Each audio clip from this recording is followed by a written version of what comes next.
అండి welcome to my channel. ఈ రోజు మా ఇంటి రుచుల్లో మటన్ బగారా రైస్ రాగి దోశ ఇస్తున్నానండి. మటన్ బగారా రైస్ మీకు చూసారు కానీ ఈ రోజు రాగి దోశ స్పెషల్ గా మీకోసం చూపించడానికి చేస్తున్నానండి. రండి చూద్దాం ఎలా చేస్తాను. రాగి పిండి నేను 2 కిలోలు పట్టించుకున్నాను.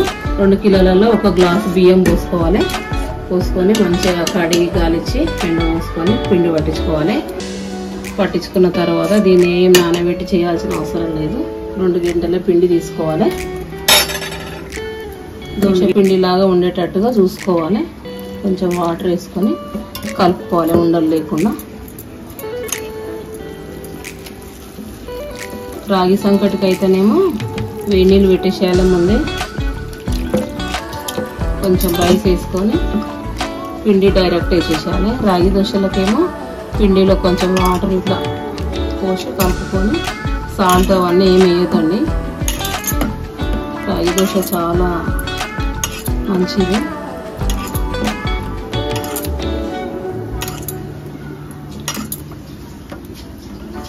ఇట్లా దోశ పిండి లాగా ఉండే విధంగా చూసుకొని కలుపుకోవాలండి ఉండలు లేకుండా.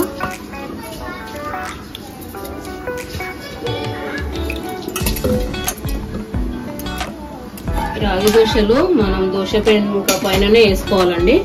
కొంచెం ఆయిల్ అప్లై చేసుకొని 1 గంట పిండి పోసి ఇట్లా మన దోశ పిండి లాగా అట్లా పోసి రుద్దొద్దండి. డైరెక్ట్ ఇట్లా పోసేసుకోవాలి.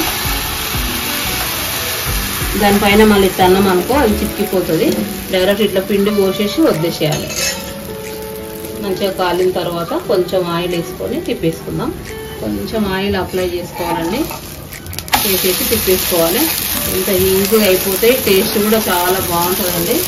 మీరు ఒకసారి ఈ విధంగా చేసి ట్రై చేసి చూడండి. దోశ కంప్లీట్ అయిపోయిందండి. ఇటు సైడ్ కాలేదు అటు సైడ్ కాలేదు. ఇంకా మనం తీసేసుకొని నెక్స్ట్ దోశ వేసుకుందాం.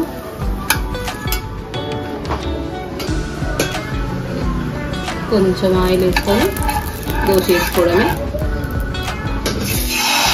పిండి ఇట్లా పోసుకుంటేనే దోశలాగా వేసేసుకోవాలి.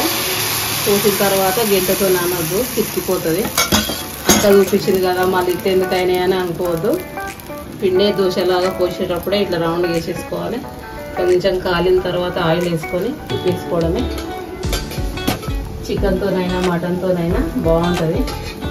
ఓన్లీ నాన్ వెజ్లోకే బాగుంటుంది దోశలు.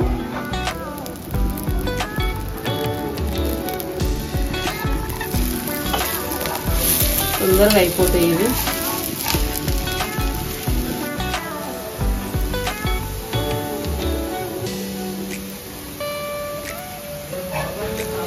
దోశ అయిపోయిందండి.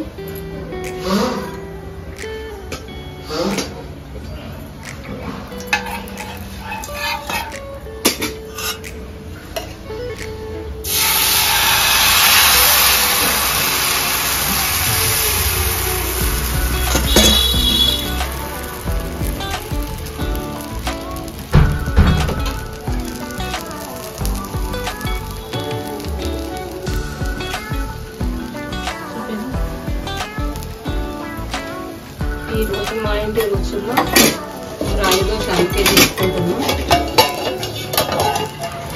ఈరోజు మా సార్ మటన్ తీసుకొచ్చిండు. మటన్ కర్రీ,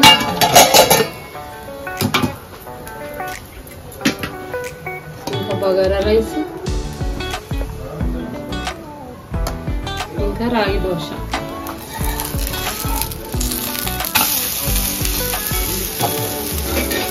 మటన్ రాగి దోశ కాంబినేషన్ చాలా సూపర్ ఉంటుందండి. మళ్ళీ బగారన్నం మటన్ కూడా చాలా బాగుంటుంది. ఈ వీడియో నచ్చితే లైక్ చేయండి, షేర్ చేయండి, సబ్స్క్రైబ్ చేయండి. సబ్స్క్రైబ్ చేసినట్లయితే నాకు సపోర్ట్ చేసిన వాళ్ళు అవుతారండి. Thank you.